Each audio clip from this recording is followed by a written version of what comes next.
Hi there, I'm Joey. I'm Jacob. And we are watching Star Trek for the first time. Last time on Star Trek, we started Season 2 of Star Trek the Animated Series with the Pirates of Orion. Orion. Fucking Shatner, man. What is with this guy? No one told him how to pronounce I Orion. swear, like, Shatner's not a bad actor, I think. Mostly. No. But, like, I feel like when people make fun of Shatner's acting in Star Trek, are they just thinking of the animated series and they've applied his way of speaking to TOS? I say, because I'm definitely getting, like, the parody, like, this is my impression of William Shatner off of the show. Oh yeah, off of this show. Like, it's weird. But this show is clearly what something like Family Guy would reference. Yeah, exactly, yeah. Seth MacFarlane with his Shatner impression. Yeah, I feel like it's based off of this. And everyone just sort of misremembers it's in on TOS. Yeah. But anyway, today we go into our second episode of the season with, I believe, like, it's our shortest title so far. Oh. It beats Miri by one letter. What? Bem. It's not even like initials or anything as far as I can tell. It's just B-E-M, Bem. Bem. That is the name of the episode. Ooh, alright. Is this the shortest title in the entirety of Star Trek? I mean, at 3 letters, probably. It might be. I'm willing to to look it up. I'm gonna try to actively search for that in my notes of Star Trek titles as we watch the episode. I'd bet it's the shortest title. Yeah, but we're gonna see what the shortest Star Trek title so far, possibly ever, has to offer in a moment. We're gonna post up some thoughts in a second. Be sure to join us then. We are about to watch Bem. So Bem's a bitch. Yeah. That's my first and last note of this episode is Bem is a bitch, and at the end I have Bem's still a bitch. Bem is still a bitch. Yeah. That's the gist of it. That covers about all the ground, yeah. I'm not entirely sure I disliked it. No. There's just not much to talk about. Like it's not a bad episode. Mm-hmm. It's I would even stress to call it boring. It's a little boring. But for a lot of the episode, it's Kirk going, "Are you goddamn kidding me?" Mm-hmm. I did love that. This is the second episode in a row where we've called out things that we as fans have been wondering for a while. You know, right. It's just last time it was oh well, people gotta know at this point that Kirk is a fucking idiot, right? People have to catch on to that, that he's absolutely insane.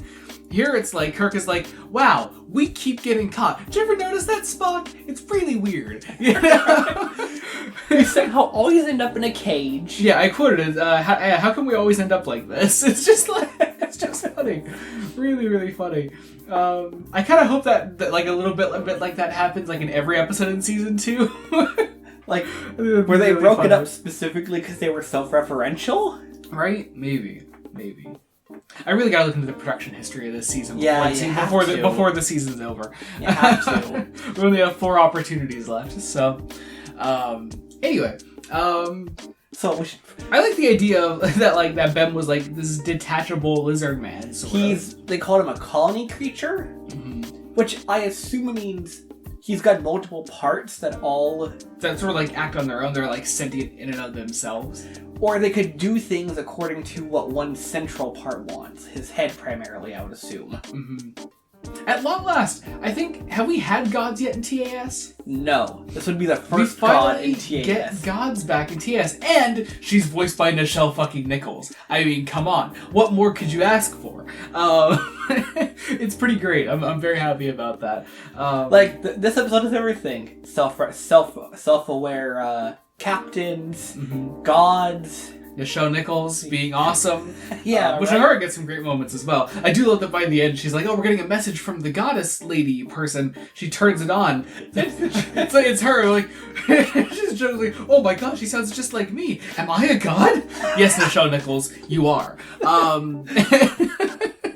Although oddly enough, the purpose of TOS gods belongs to Bem this time, I feel, because he's just testing them for no reason. Yeah, it's really, really weird. It's like he's finally decided.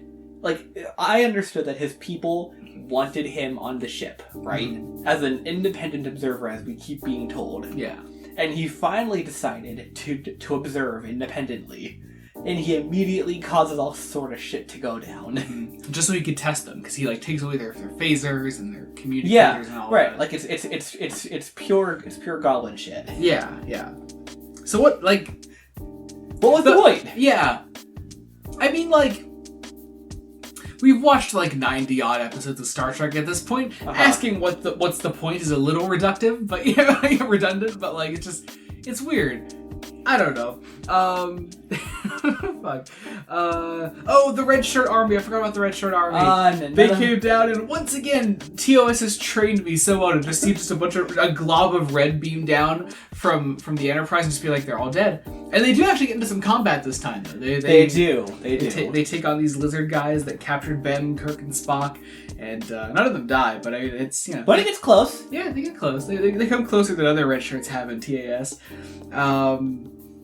Could you picture all of the red shirts on the Enterprise and TS? They're like, man, things just got easier for some reason. Yeah. Oh man. That's all my notes. Wow. That's all right. Yeah. That's everything. Yeah, we covered everything. I think the only thing I want to say that feels like a plot hole potentially. It's not that I think it's worth fixing. So Ben, immediately upon landing, swaps out Spock and Kirk's phasers and communicator. For phone use. For phone use, right. So the whole group, which includes like Scotty and stuff, standing around, and Scotty's like, Captain, Uhura wants to talk to you, and he uses the phony communicator to actually talk to Uhura. Yeah. Is that I don't know. It makes no sense. Like I said, it might be a minor plot hole. It's definitely irrelevant. Yeah. Just something I would have felt remiss if I didn't bring up.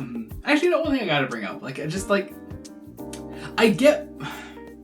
get the point of having 3 main cast members credited in the opening credits, but if DeForest Kelly doesn't show up at all in an episode, why the fuck are you crediting him? I get it, he's a regular. He's a regular, so he's got. But also, everyone, all of our core crew members are regulars, pretty much. If they're not, they might as well be. Usually, if they're not playing their regular characters, they're playing someone else in the episode. But in an episode like this, McCoy just doesn't show up at all, and he doesn't play any extra side characters, and he's still credited because he's DeForest Kelly, and he should be credited because he's fucking DeForest Kelly. Right. He's amazing. But yeah, it's weird. It's a weird moment. I don't get it, but I think it's just an issue this show has in general. Yeah. That it doesn't have any idea of how nearly effectively to use him. Yeah, exactly. But I guess that was it, man. That was it. I mean, much like it wasn't bad. I just there wasn't much to talk about in my opinion. If we were Star Trek the Animated Series, we would just float by for 10 seconds a shot of the Enterprise. Yeah, out the runtime. Yeah, they do that a couple of times in this episode. It's just it's weird, but. Anyway, all right, I guess that about does it. Thank you all so much for watching. Be sure to join us next time when we continue Star Trek the Animated Series. Until then, this has been Joey Morgan. I'm Jacob. Goodbye.